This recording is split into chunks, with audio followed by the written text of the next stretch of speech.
তিলোত্তমা ঢাকা। এই শহরে মানুষের তিক্ততার কারণ হয়ে দাঁড়িয়েছে যানজট। অফিস, আদালত কিংবা ব্যক্তিগত কাজে ঢাকার রাস্তায় নামলেই ঘন্টার পর ঘন্টা অপেক্ষার প্রহর গুনতে হয়। তাই তো সময়ের প্রয়োজনেই মেট্রোরেল যুগে প্রবেশ করে বাংলাদেশ। কিন্তু বর্তমান প্রেক্ষাপটে এই মেট্রোরেল এখন সরকারের গলার কাটা হয়ে দাঁড়িয়েছে। ঢাকায় নতুন দুটি মেট্রোরেল লাইনের নির্মাণ ব্যয় দাঁড়িয়েছে আগের তুলনায় দ্বিগুণেরও বেশি। অন্যদিকে জাপানি ঋণে নাজেহাল বাংলার মেট্রোরেল। উত্তরা থেকে মতিঝিল পর্যন্ত চলাচলকারী ঢাকা মেট্রোরেল লাইন ৬ নির্মাণে প্রতি কিলোমিটার ব্যয় হয়েছে প্রায় ১,৫৭৪ কোটি টাকা। কিন্তু নতুন দুটি প্রকল্প এমআরটি লাইন ১ এবং এমআরটি লাইন ৫ এ প্রতি কিলোমিটার খরচ ধরা হয়েছে প্রায় ৩,৬১৮ কোটি টাকা, অর্থাৎ আগের চেয়েও দ্বিগুণের বেশি।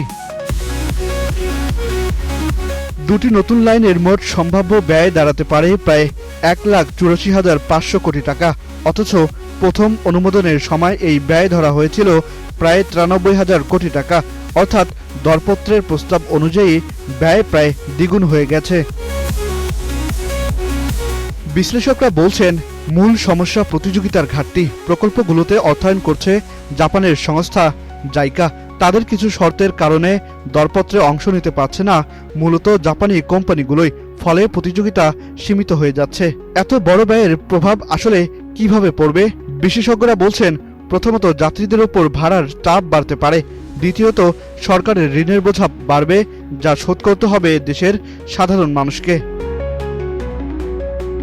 মেট্রোরেল ঢাকার পরিবহন ব্যবস্থায় নতুন সম্ভাবনার দুয়ার খুলেছে, কিন্তু সেই সম্ভাবনা টেকসই করতে হলে প্রয়োজন স্বচ্ছতা, প্রতিযোগিতা এবং ব্যয়ের যৌক্তিকতাও।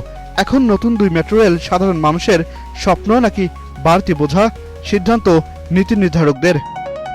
আহসান সাকিব, বাংলা নিউজ 24, ঢাকা।